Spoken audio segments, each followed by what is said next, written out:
Hello friends. स्वागत है आप सभी का जी के स्टडी में। दोस्तों, आज हम लोग प्राचीन भारतीय इतिहास के स्रोत देखेंगे जो आने वाले सभी एग्जाम के लिए अति महत्वपूर्ण है। तो चलिए हम लोग स्टार्ट करते हैं।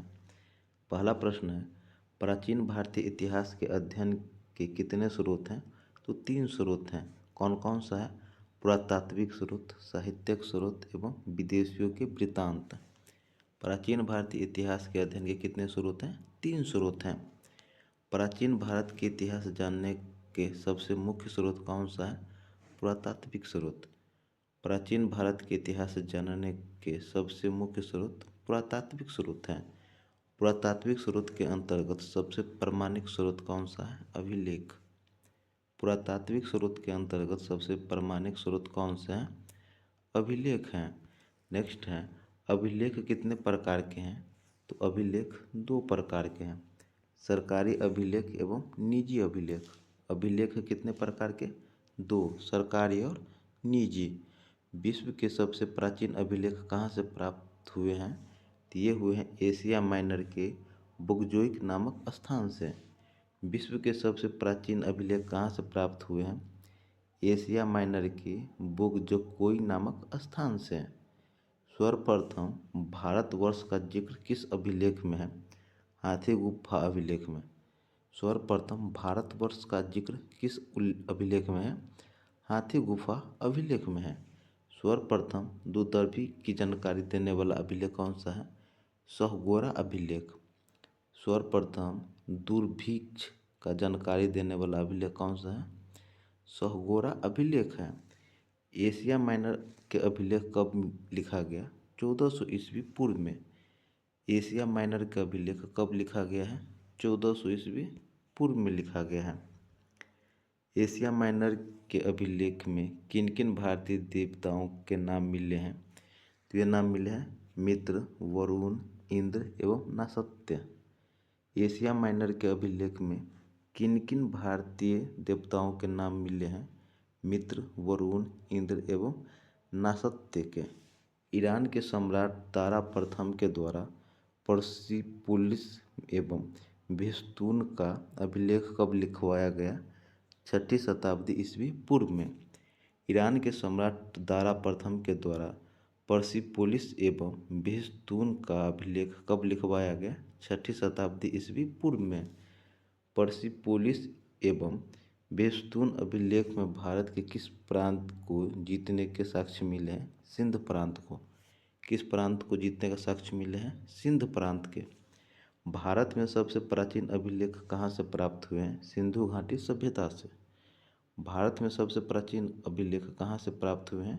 सिंधु घाटी सभ्यता से प्राप्त हुए हैं। नेक्स्ट है, सिंधु घाटी के अभिलेख किस पर लिखी गई थी? तो ये लिखी गई थी मिट्टी के बर्तन एवं मुहरों पर। सिंधु घाटी का अभिलेख किस पर लिखी गई थी? मिट्टी के बर्तन एवं मुहरों पर। सिंधु घाटी के अभिलेख किस प्रकार की लिपि में लिखी गई है? भाव चित्रात्मक। सिंधु घाटी के अभिलेख किस प्रकार की लिपि में लिखी गई है? भाव चित्रात्मक अभिलेख में। मौर्य काल के अभिलेख को सर्वप्रथम किसने पढ़ा? जेम्स प्रिंसपे 1837 में।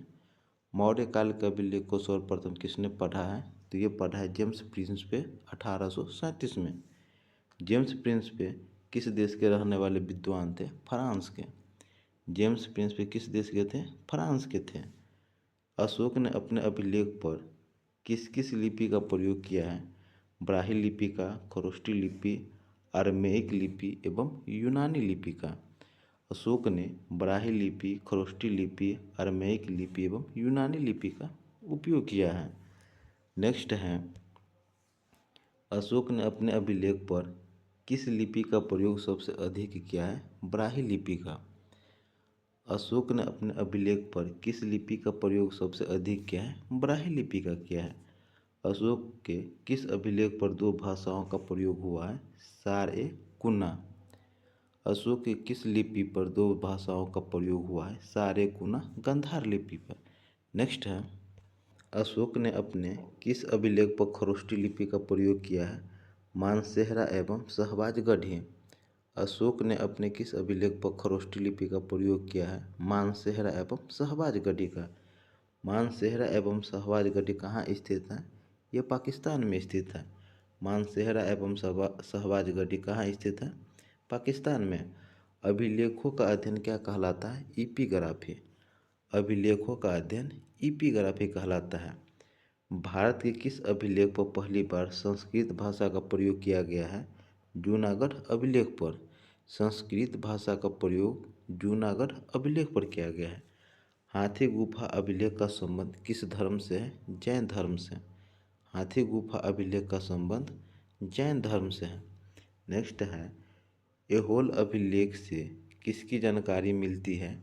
तो ये मिलती है चालुक्य शासक पुलकेशिन द्वितीय एवं हर्षवर्धन का। ऐहोल अभिलेख से जानकारी चालुक्य शासक पुलकेशिन द्वितीय एवं हर्षवर्धन का मिलता है। ऐहोल अभिलेख को किसने लिखा है? रविकीर्ति ने। ऐहोल अभिलेख को किसने लिखा है? रविकीर्ति ने लिखा है। प्रयाग स्तंभ अभिलेख को किसने लिखा है? हरिसेन ने। प्रयाग स्तंभ अभिलेख को किसने लिखा है? हरिसेन ने लिखा है। प्रयाग स्तंभ अभिलेख को किस भाषा में लिखा गया है? संस्कृत भाषा में। प्रयाग स्तंभ अभिलेख को किस भाषा में लिखा गया है? संस्कृत भाषा में लिखा गया है। प्रयाग स्तंभ अभिलेख में किसके विषय में लिखा गया है? समुद्रगुप्त के विजय के बारे में। प्रयाग स्तंभ अभिलेख में किसके विषय में लिखा गया है? समुद्रगुप्त के विजय के बारे में लिखा गया है। भारतीय इतिहास में पहली बार सती प्रथा का उल्लेख किस अभिलेख में किया गया है? एरन अभिलेख में। सती प्रथा का उल्लेख किस अभिलेख में किया गया है? एरन अभिलेख में किया गया है। एरन अभिलेख को किसने लिखवाया था? तो ये लिखवाया था गुप्त वंश के शासक भानुगुप्त ने। एरन अभिलेख को किसने लिखवाया था? गुप्त वंश के शासक भानुगुप्त ने। नासिक के गुहालेख को किसने लिखवाया था? सातवाहन नरेश पुलुमावी ने। नासिक के गुहालेख को किसने लिखवाया था? सातवाहन नरेश पुलुमावी ने लिखवाया था। मंदसौर अभिलेख को किसने लिखवाया था? मालवा नरेश यशोधर्मन ने। मंदसौर अभिलेख को किसने लिखवाया था? मालवा नरेश यशोधर्मन ने। अशोक ने बराबर की पहाड़ी गुफा में अभिलेख लिखकर किस धर्म के भिक्षुओं को दान में दिया था? आजीवक संप्रदाय के भिक्षुओं को। अशोक ने बराबर की पहाड़ी गुफा में अभिलेख लिखकर किस धर्म के भिक्षुओं को दान में दिया था? आजीवक संप्रदाय के भिक्षुकों को। नेक्स्ट है महत्वपूर्ण अभिलेख, अभिलेख एवं शासक। तो हाथी गुफा अभिलेख कलिंग राजा खारवेल से संबंधित है। हाथी गुफा अभिलेख कलिंग राजा खारवेल से। जूनागढ़ अभिलेख रुद्रदामन से। जूनागढ़ या गिरनार अभिलेख किससे संबंधित है? रुद्रदामन से। नासिक अभिलेख का संबंध गौतमी बलश्री से है। नासिक अभिलेख का संबंध गौतमी बलश्री से है। प्रयाग स्तंभ लेख का संबंध समुद्रगुप्त से है। प्रयाग स्तंभ लेख का संबंध किससे है? समुद्रगुप्त से है। ऐहोल अभिलेख का संबंध पुलकेशिन द्वितीय से। ऐहोल अभिलेख का संबंध किससे है? पुलकेशिन द्वितीय से है। मंदसौर अभिलेख का संबंध मालवा नरेश यशोधर्मन से है।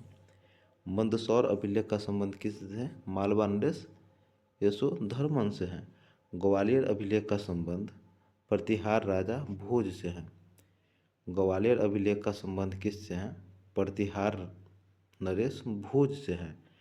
भीतरी एवं जूनागढ़ अभिलेख का संबंध स्कंदगुप्त से है। भीतरी एवं जूनागढ़ अभिलेख का संबंध किससे है? स्कंदगुप्त से है। नेक्स्ट है देवरा अभिलेख का संबंध बंगाल शासक विजयसेन से है। देवबारा अभिलेख का संबंध बंगाल शासक विजयसेन से है। नेक्स्ट है नागा अर्जुन की पहाड़ियों में गुफा का निर्माण किसने करवाया था? दशरथ ने। नागा अर्जुन की पहाड़ियों में गुफा का निर्माण किसने करवाया था? दशरथ ने करवाया था। नेक्स्ट है निजी अभिलेख किस स्थान पर खुदवाया जाता था? मंदिर एवं मूर्तियों पर।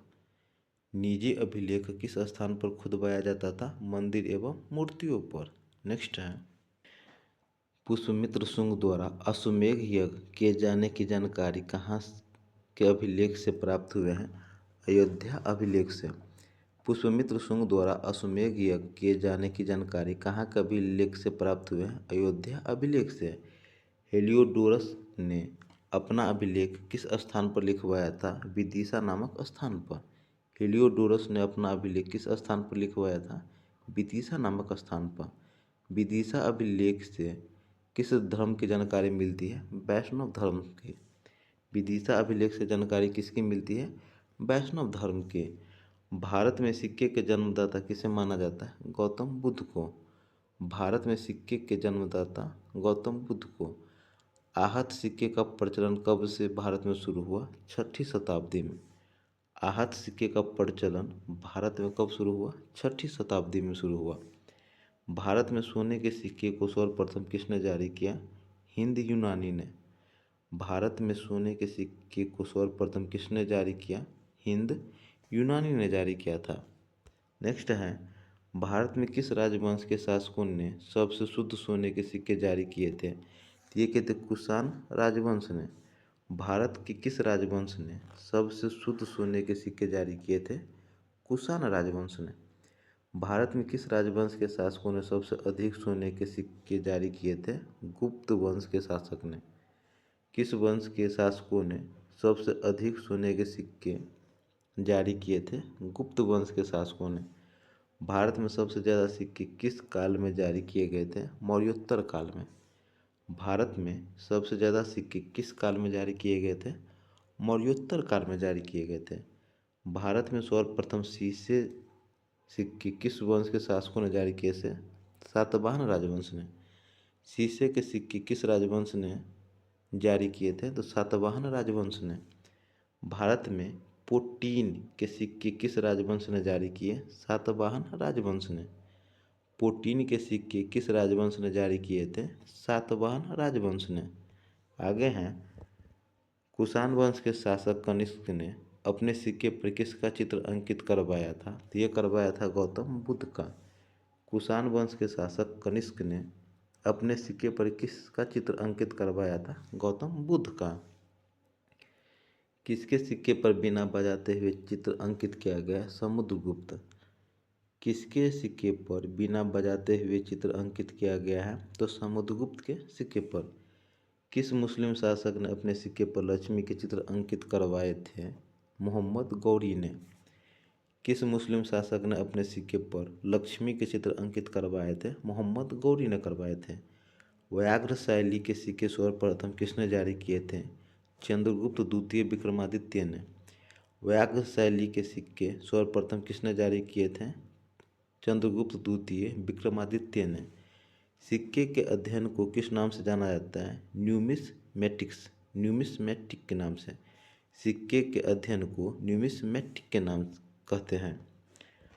स्थापत्य के अंतर्गत किसका अध्ययन किया जाता है? तो ये अध्ययन किया जाता है भवन का, मंदिर, गुफा, स्तूप, विहार, चैत्य इत्यादि का। स्थापत्य के अंतर्गत किसका अध्ययन किया जाता है? भवन का, मंदिर, गुफा, स्तूप, विहार और चैत्य का। भारत में मंदिरों का निर्माण कितनी शैलियों में की गई है? 3 शैली में।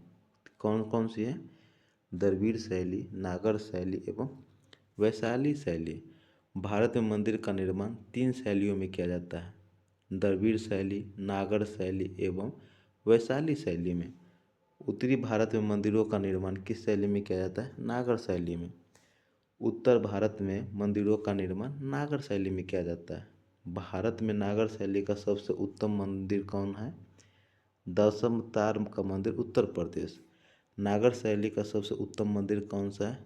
दशावतार का मंदिर, उत्तर प्रदेश में। नेक्स्ट है,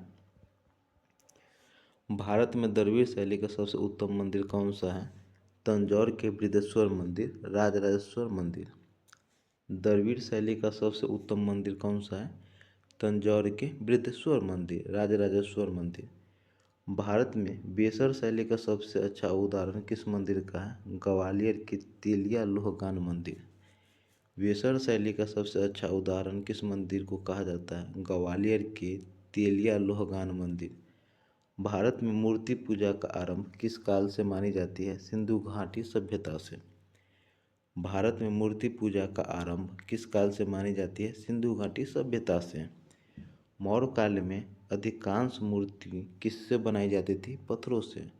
मौर्य काल में अधिकांश मूर्ति किससे बनाई जाती थी? पत्थरों से। बिहार में किस स्थान से यक्षिणी की मूर्ति मिले? दीदारगंज से। बिहार के किस स्थान से यक्षिणी की मूर्ति मिले? दीदारगंज से।